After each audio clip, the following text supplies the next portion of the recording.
Hello guys! So, today's vlog mga idol ay isa na namang paraan or tips na pwede kong ma-share sa inyo. So, ano nga ba? Ito. Ayan. Ito ay yung mga posisyon. Kasi minsan, napapakol or nag-stay tayo sa isang posisyon lamang habang kumakain ng pechay. Yan ay tuturo ko sa inyo mga idol na mas magugustuhan ng partner mo. Pero bago natin umpisahan mga pare ko, gusto ko lamang pong humingi ng favor, paki-subscribe at pakipindot ang tiny notification bell para ma-update po kayo pag meron po tayong mga new upload videos. Ayan, disclaimer na rin mga pare ko, ang video nito ay para lamang po sa may bukas ang kaisipan at may malawak na pang unawa. Kaya kung wala po kayo noon, paki-skip na lamang po at mamili po ng mga videos po na narapat po para sa inyo. Alright, so let's proceed to our main topic. Isang dahilan kung bakit hindi alam ko, isang dahilan to para sa akin lang mga pare ko para sa akin, isang dahilan kung bakit hindi ka madalas kumain ng pechay. Una sa lahat, alam ko na yung amoy, yan, medyo minsan na may mga lalaki tayo dyan na medyo maarte sa amoy ng pechay. So, ngayon pa lang sinasabi ko sa inyo na sadyang may amoy yan. Diba? Pero masarap naman.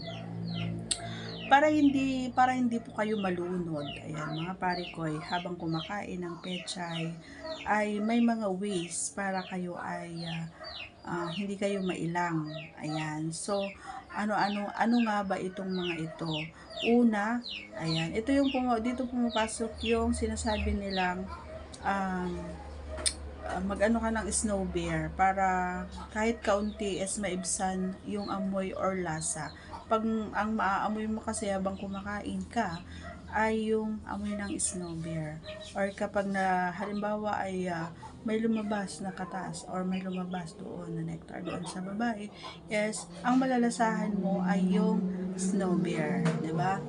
At dagdag kiliti din doon sa partner mo, lalong-lalo na kapag may kaunting naisayad, ayan, doon sa tinggil niya or doon sa pechay niya, doon sa kinakain mo na snowbird. Diba? Kasi ang snowbird is mentol. Ayan. So, may dagdag kiliti din doon sa babae. Pangalawa na paraan, pag kumakain ka ng pechay, parikoy, para hindi ka malunod, is hindi yung lagi-lagi na lang na nakahiga yung babae and then ikaw yung na sa taas na kumakain. Pwede naman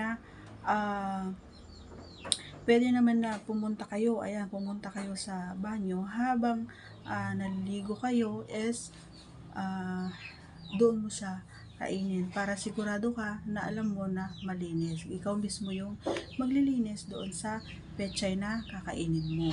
Pangatlo pare ko, halimbawa nasa kama na kayo, pwede naman na siya yung papuntahin mo mismo doon sa harapan mo habang siya ay nakatayo at ikaw naman ay nakaupo. Diba? Pwede siyang nakatayo at ikaw naman yung nakaupo or nakaluhod doon sa harapan niya habang kumakain doon sa nakaupo ka doon sa gilid ng kama, I mean, ganon. Tapos yung si babae is nakatayo at doon malaya ka na kumain doon sa pechay niya. Pwede naman na lumod ka sa harapan niya para hindi lalo-lalo na kung mataas ka. So, anong gagawin mo? Sumandal ka doon sa kama at siya nakatayo. Pang-apat parikoy, habang kumakain ka para hindi ka malunod, is hayaan mo na siya yung nasa taas. Siya naman yung lumuhod doon at itutok yung pechay doon sa mukha mo or doon sa bunganga mo habang ikaw ay nakahiga.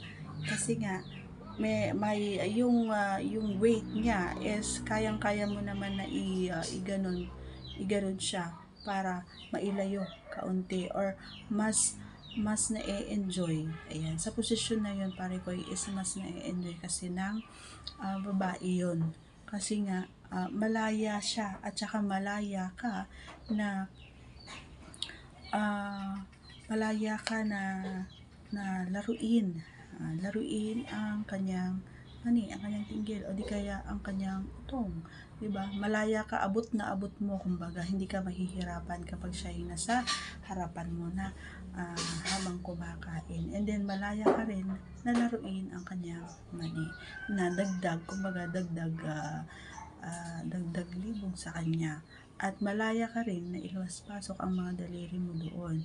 Pero ang pinaka best part doon kung bakit sinasabi ko na mas nagugustuhan ng babae yung posisyon na yon habang kumakain ka or kinakain siya ay nakikita ka niya.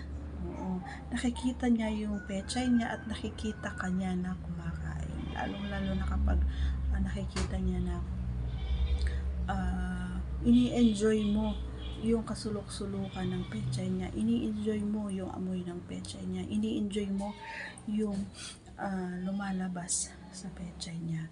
So, talagang dagdag libog yun sa babae. Kaya ako sinasabi ito mga idol, mga pari ko, is talagang na-experience ko ito at ito yung gustong gusto ko na posisyon pag kinakain ako ng partner ko. Talagang ako yung pumupunta dun sa taas niya, or ang ginagawa ko, nilalagyan ko ng unan yung ulo niya para medyo tumaas at ako yung nakaluhod sa harap niya para malaya siyang malaya siyang maigalaw yung ulo niya. Kahit ganon-ganon lang siya is malaya at hindi siya mahihirapan. Diba? Kasi kapag nakahiga yung babae, idol, minsan yung mga lalaki is nangangalay sila na nakadapa, diba? Nangangalay silang nakaupo doon. Or minsan, malayo, hindi nakikita ng babae yung mukha nyo.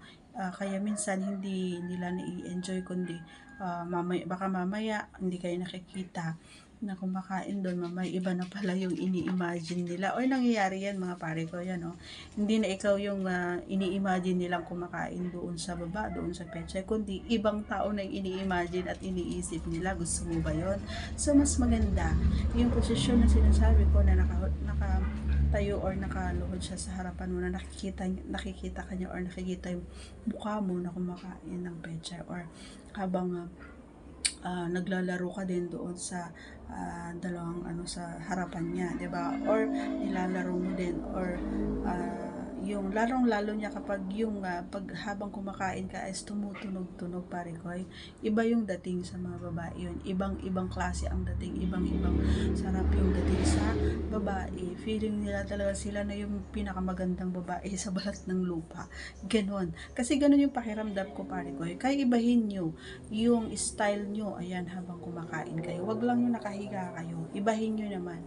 Yun yung mga sinasabi, ibahin nyo kung saang so, pwede naman na halimbawa kung may mesa or upuan kayo sa kwarto nyo, doon pwede yun, pwedeng nakataas yung paa ng babae doon sa upuan, ganoon, habang, 'di ba, nakaharap siya sa'yo, and then itaas mo yung paa niya, 'di ba, habang ikaw ay nakaupo, nakalood sa harapan niya, at habang lumalapang ka, nakikita ka niya, 'di ba, hindi yung nakahiga siya tapos hindi kanya nakikita. So, yun yung kaibahan. Kaya gusto ko yung position na yun na nakatayo or nakaupo lang or nakaload sa harapan mo yung babae, para kitang-kita kanya, para hindi mawala yung konsentrasyon na ikaw yung kinakain or ikaw yung kumakain sa kanya.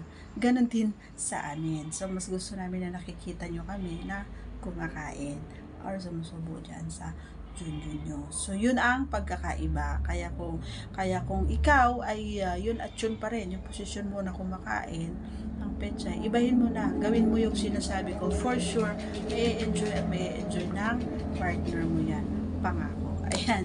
So, that's all for today's video, mga pare ko. Once again, please don't forget to subscribe and click our tiny notification bell para ma-update po kayo pag meron ko tayo mga new upload videos. Ayan. God bless everyone. See you on our next vlog. Bye-bye.